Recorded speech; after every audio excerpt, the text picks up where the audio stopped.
भाई जो अपनी बात से मुकर जाए, जो झूठा हो सिरेगा, वो देश का विकल्प है। झूठा आदमी देश का नहीं। एक बात, राहुल गांधी तथ्यों को छुपाता नहीं है, राहुल गांधी झूठ नहीं बोलता, सबसे बड़ी बात है। राहुल गांधी ईमानदार और सच्चा है। तो उससे ज्यादा काबिलियत राहुल गांधी एमए के पीएच फिलोसफी में, इकोनॉमिक्स में है, इससे ज्यादा क्या होगा।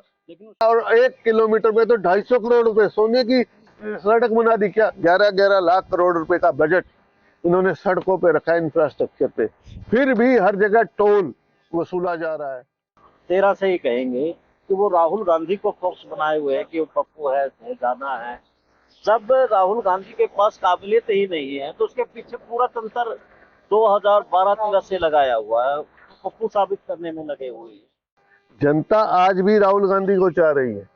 अब दिक्कत ये है कि ठीक है, उसके सिपे सलार कमजोर हो सकते हैं, उसके योजनाकार कमजोर हो सकते हैं, उसके पास धन की कमी हो सकती है, लेकिन जन की कमी नहीं है। वो धन शक्ति से लड़ रहे हैं, हम जनशक्ति से लड़ रहे हैं। और ये लड़ाई इस देश के संविधान को बचाने की है, इस देश को बचाने की है, इस देश के लोकतंत्र को बचाने की है, लोगों के हकों और अधिकारों को बचाने की लड़ाई है। और इस लड़ाई को अंत तक लड़ेंगे, चाहे चाहे कुर्बानियां देनी पड़े।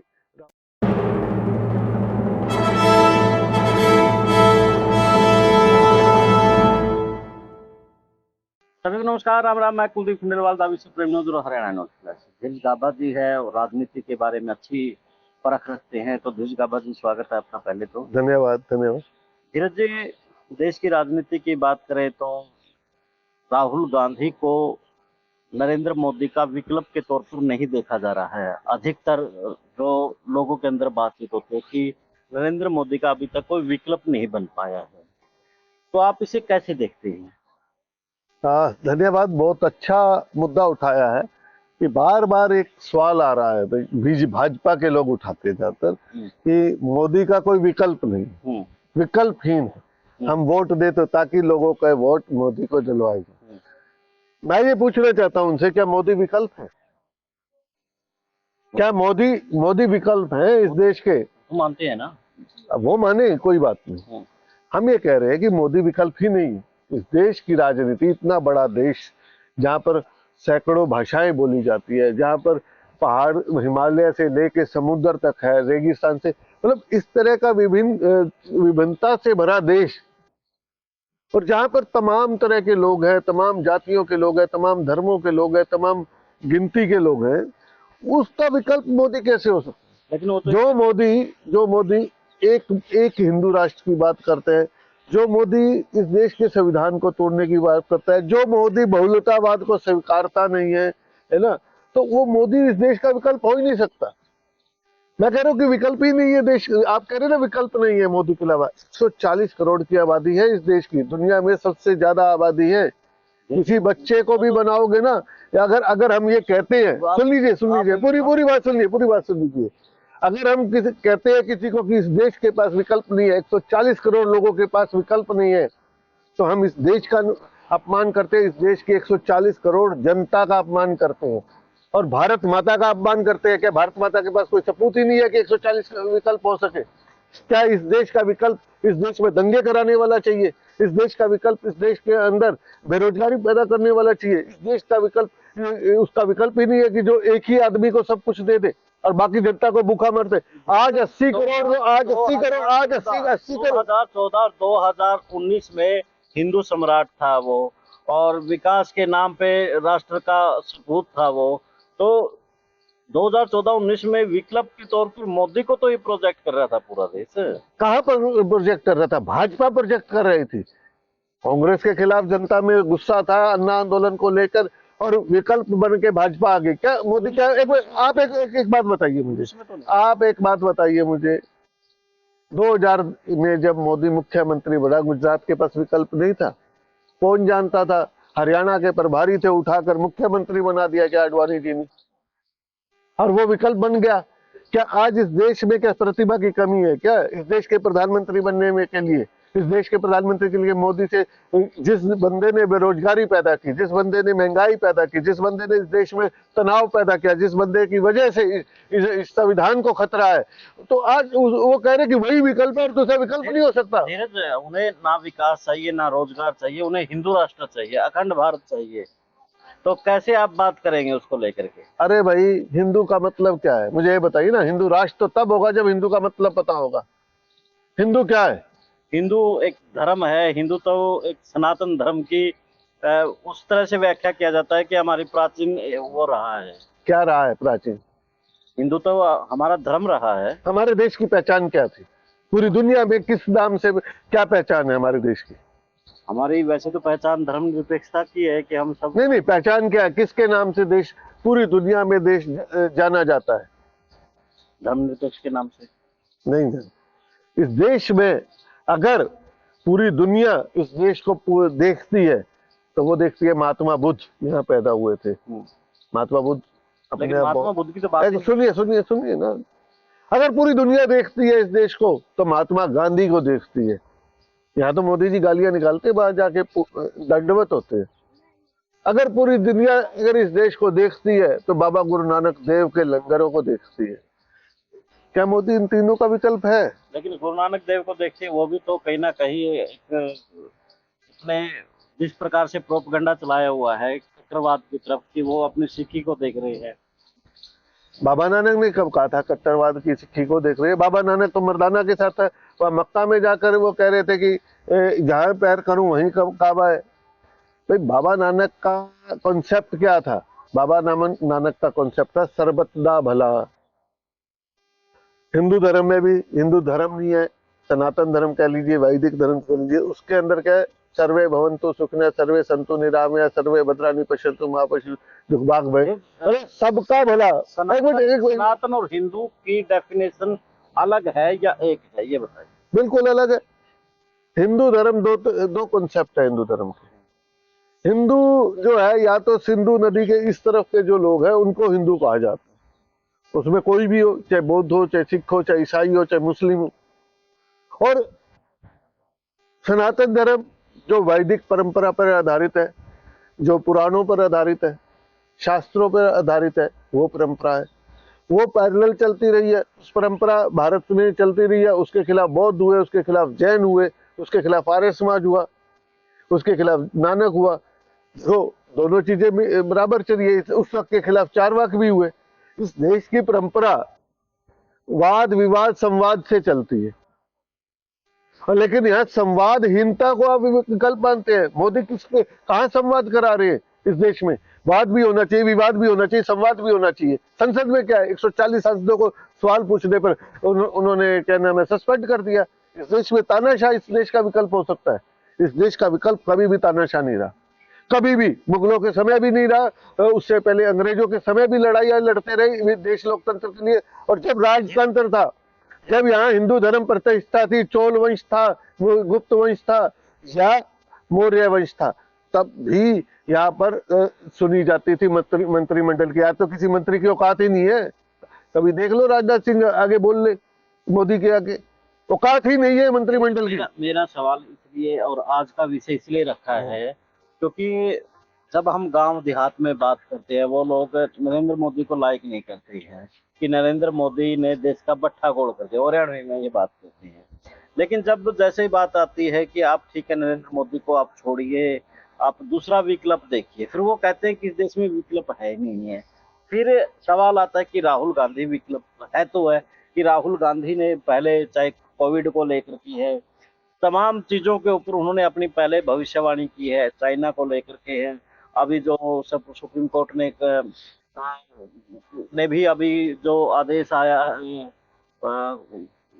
पैसों को लेकर के, तो इस तरह की बहुत सी चीजें राहुल गांधी की सत्य साबित हुई है, लेकिन उसको फिर भी ये कहते हैं कि ये विकल्प नहीं है। देखो, गोदी मीडिया बिका हुआ देश में भाजपा पैसे के दम पर परसेप्शन बनाने का, नैरेटिव बनाने का प्रकट कर दिए।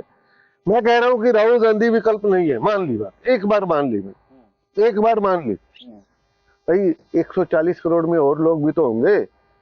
आडवाणी को तो मार्गदर्शक मंडल में 75 साल के बाद, क्या मोदी इस्तीफा देंगे? इस वक्त 75 साल के हो रहे हैं।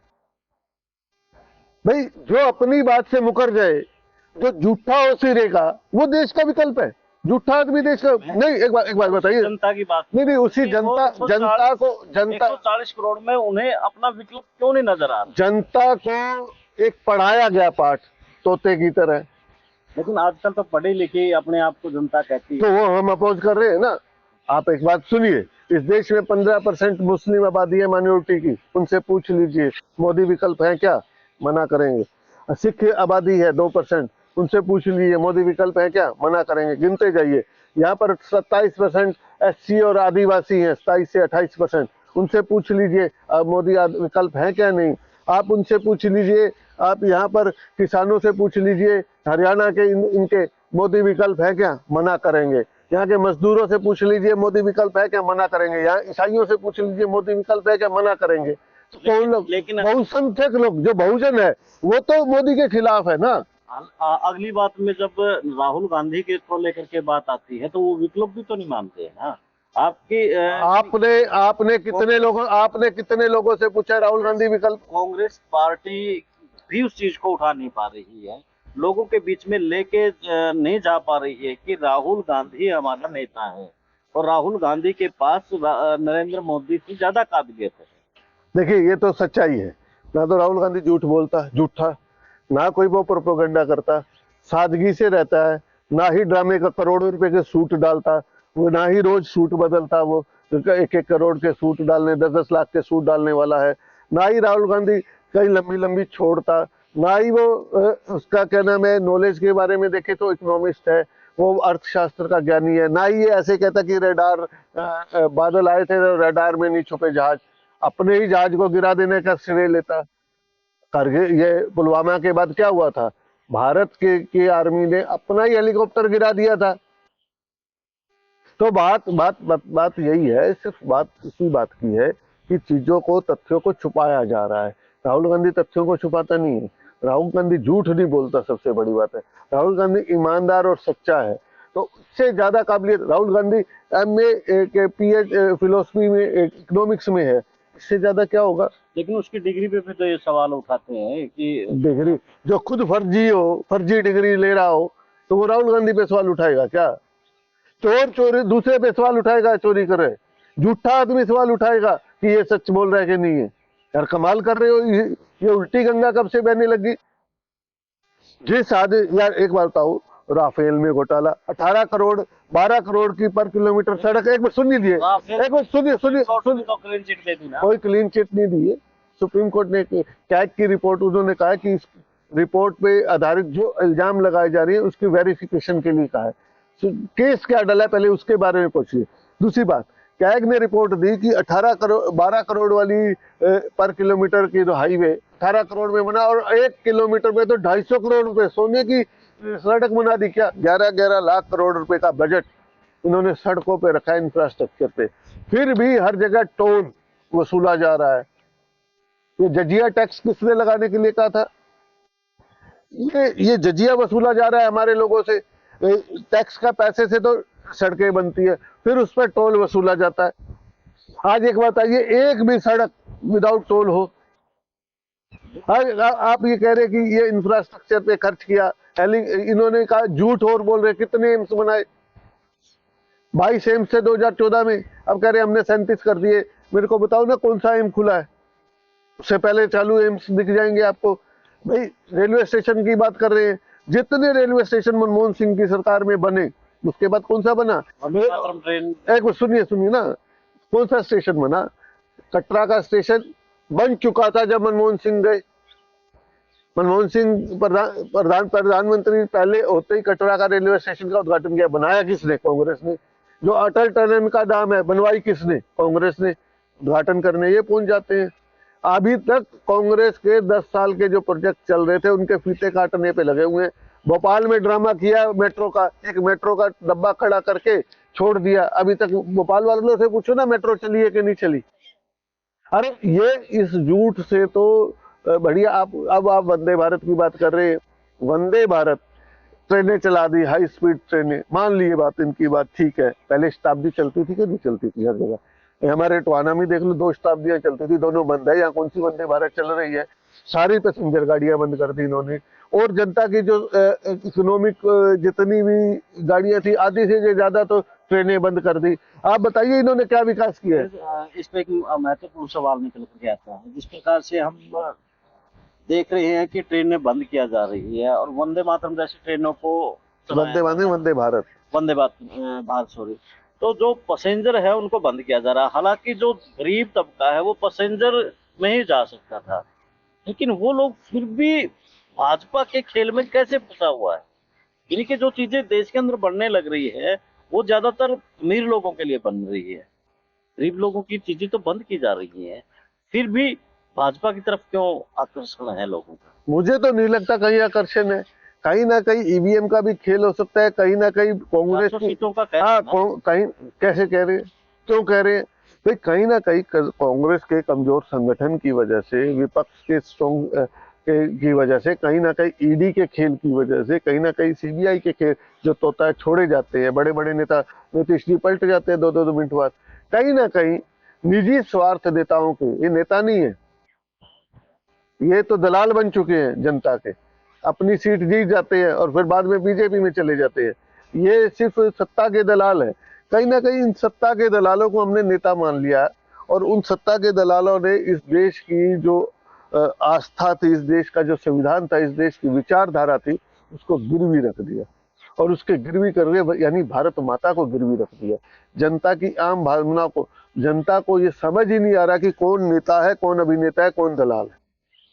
जैसे पहले हम एक बात सुनते थे कि पहले परखो और उसके बाद पहले परखने के बाद उसका कैसा नतीजा निकलता है उसके बाद उसको मौका दो। राहुल को ना तो परखा है, वो मनमोहन सिंह प्रधानमंत्री रही हैं, वो तो तब भी कुछ नहीं था।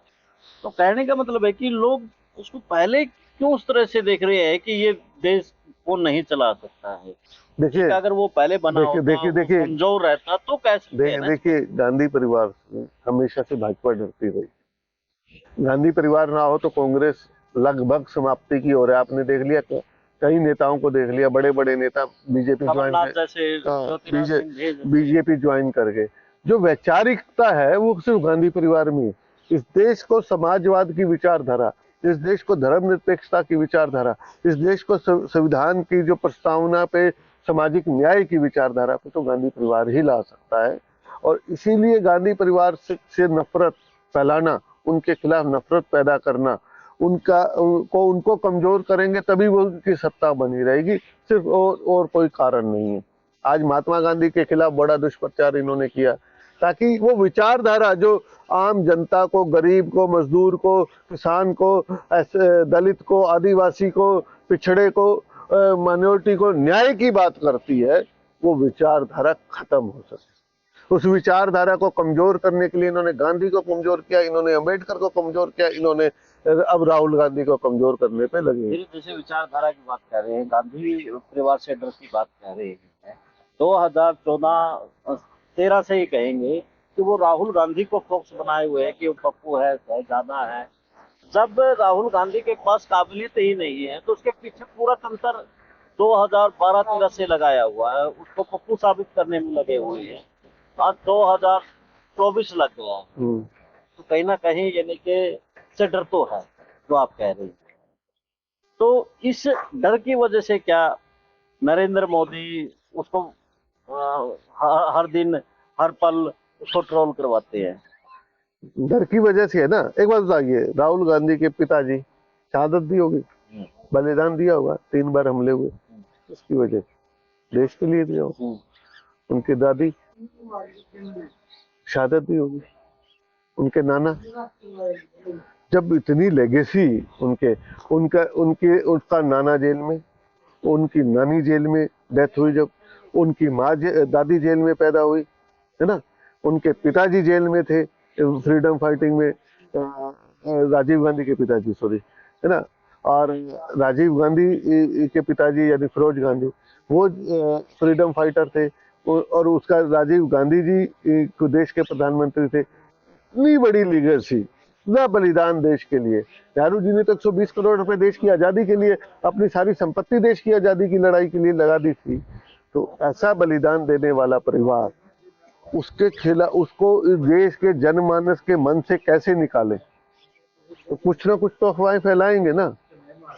तो वो अफवाहें झूठ के दम पर उनकी जो छवि है उसको खराब करने की जो कोशिश की जा रही है, और छवि, दिक्कत उनके साथ ये हो रही है कि इतना अरबों करोड़ों रुपया लगाने के बावजूद भी जितनी जितनी छवि खराब कर रहे हो उससे ज्यादा उभर के आ रही है। दर्द बढ़ता गया, जो जो इलाज बढ़ता है, तो वो उनके साथ दिक्कत है कि इसलिए लगातार राहुल गांधी को कमजोर करो, राहुल गांधी के जो लोग नेताओं को बीजेपी में भर्ती करो, उनके लिए दरवाजे खोल दो, उनको मुख्यमंत्री बना दो, उनको बड़े बड़े पद दे दो, चाहे सुनील जाखड़। उनको डर यह है कि कांग्रेस को खत्म कैसे करना है, लेकिन उनको ये नहीं पता इस देश की विचारधारा, इस देश का संविधान है, और जिस दिन इस देश के लोगों के अधिकारों पर जो हमला ये खत्म कर रहे हैं, और जब ये उठ गए, और उठे हुए ना पंजाब में उठ गए, तो ये तंत्र मंत्र संत्र सब खत्म हो जाएगा। इस चीज से डर के मारे राहुल गांधी की छवि बिगाड़ रहे हैं, और छवि बिगाड़ने से ये नहीं समझ रहे, ये अपनी कब्र खुद खोद रहे हैं, ये अपनी कब्र खोद रहे हैं। ये राहुल गांधी को नहीं मार रहे, ये अपने आप को मार रहे हैं जिस दिन, क्योंकि ये बहुत जल्दी इस देश की जनता इनको सबक सिखाएगी और ये भागेंगे इस देश में। भाई, मेरा अंतिम सवाल है, और समझना भी पब्लिक को भी है, मुझे भी है, कि राहुल गांधी को विकल्प के तौर पर जनता देखे तो कैसे देखे।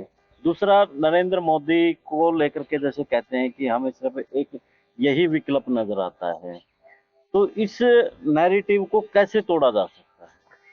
देखिए, जनता बहुत समझदार है, इस नैरेटिव को बनाने में गोदी मीडिया का सबसे बड़ा योगदान है। वो जनता का पार्टी नहीं, आजकल तो जो कठपुतली बनी हुई है गोदी मीडिया, और वो गोदी मीडिया सोशल मीडिया का जमाना है, इंटरनेट का जमाना है, वो जो दिखा दे वही होता है। तो दिक्कत ये है, लेकिन जनता के जनमानस में आज भी राहुल गांधी है। आज यात्रा निकल रही है ना, देखिए कैसे स्वागत हो रहा है, इतना मोदी का स्वागत नहीं होता। जनता आज भी राहुल गांधी को चाह रही है। अब दिक्कत ये है कि ठीक है, उसके सिपे सलार कमजोर हो सकते हैं, उसके योजनाकार कमजोर हो सकते हैं, उसके पास धन की कमी हो सकती है, लेकिन जन की कमी नहीं है। वो धन शक्ति से लड़ रहे हैं, हम जनशक्ति से लड़ रहे हैं, और ये लड़ाई इस देश के संविधान को बचाने की है, इस देश को बचाने की है, इस देश के लोकतंत्र को बचाने की, लोगों के हकों और अधिकारों को बचाने की लड़ाई है। और इस लड़ाई को अंत तक लड़ेंगे, चाहे चाहे कुर्बानियां देनी पड़े। राहुल जी तो कह ही चुके हैं कि मैं कुर्बानी के लिए भी तैयार हूँ। जिन्होंने, जिनके परिवार ने कुर्बानी दी, वो आगे भी तैयार दे रहे हैं इस देश को बचाने के लिए। और सीधा है कि अफवाहों से, अंग्रेज भी ऐसे ही आए थे लोगों को बेवकूफ बना के, हम आपका यहाँ व्यापार करने आए हैं, आपका इलाज करने आए हैं। औरंगजेब के दरबार में औरंगजेब के बुखार का इलाज करके तो आए थे, तभी तो उनको परमिशन दी गई थी। तो ये तो बड़ी अच्छी बात है। इस तरीके से जो चकाचौंध है, ज्यादा देर रुकने वाली नहीं है। हाल भूख, जब तक आदमी की भूख और आदमी के अधिकार, जीने के अधिकार सुरक्षित नहीं होंगे ना, तो आदमी किसी मंदिर से, किसी ड्रामे से सुरक्षित नहीं होगा। इसलिए मैं कह रहा हूँ, ये छवि जितनी बिगाड़ ले, जितना नुकसान कर ले, लेकिन देश जिंदा रहेगा। भारत माता की जय तभी होगी, यहाँ के गरीब दलित की जय होगी, यहाँ के आदिवासी की जय होगी, यहाँ के माइनॉरिटी की जय होगी, यहाँ के आम सामान्य लोगों की जय होगी, यहाँ के पिछड़े वर्ग की जय होगी, तब जाके भारत माता की जय होगी। ये नेहरू जी ने भी कहा था, ये राहुल गांधी भी कह रहे हैं, ये इंदिरा गांधी भी कह रही थी, ये राजीव गांधी भी कह रहे थे। तभी जय होगी जब इस देश में समता मूलक समाज बनेगा, सामाजिक न्याय होगा। और वो न्याय यात्रा निकल रही है, लोगों में जागृति हो रही है, एक इंकलाब की जागृति हो रही है। ये आपको 2024 में पता चल जाएगा। धन्यवाद धीरज भाई। आज सवाल इसलिए था क्योंकि गांव तबके में, शहर में अगर हम बैठते हैं तो एक ही बात निकल करके आती है कि राहुल गांधी विकल्प नहीं है, नरेंद्र मोदी ही देश का विकल्प है। लेकिन दूसरी तरफ वो एक बात कहते भी नजर आते हैं कि नरेंद्र मोदी ने इस देश को बेच दिया है। अब में नरेंद्र मोदी ने देश बेच दिया है, राहुल गांधी उन्हें पसंद नहीं है, नरेंद्र मोदी के अलावा कोई और पसंद नहीं है, तो वो कहीं ना कहीं फिर से नरेंद्र मोदी को ही प्रधानमंत्री के रूप में देखना चाहते हैं। तो उन्हें थोड़ा सा समझना तो पड़ेगा, और चीजों को समझने के लिए थोड़ी सी मेहनत तो करनी पड़ेगी कि राहुल गांधी विकल्प तो है, लेकिन गोदी मीडिया ने जिस प्रकार से उसकी छवि खराब की है, वही उसी के कारण से आप लोग ये कह रहे हैं। खैर, आपको कैसा लगा हमारा वीडियो, ये कमेंट्स में आपकी राय जरूर दें। देश और प्रदेश की खबरों के लिए देखते रहिए विश्व प्रेमी गुरु हरियाणा। मुझे दें इजाजत। जिंदाबाद। हाँ जी।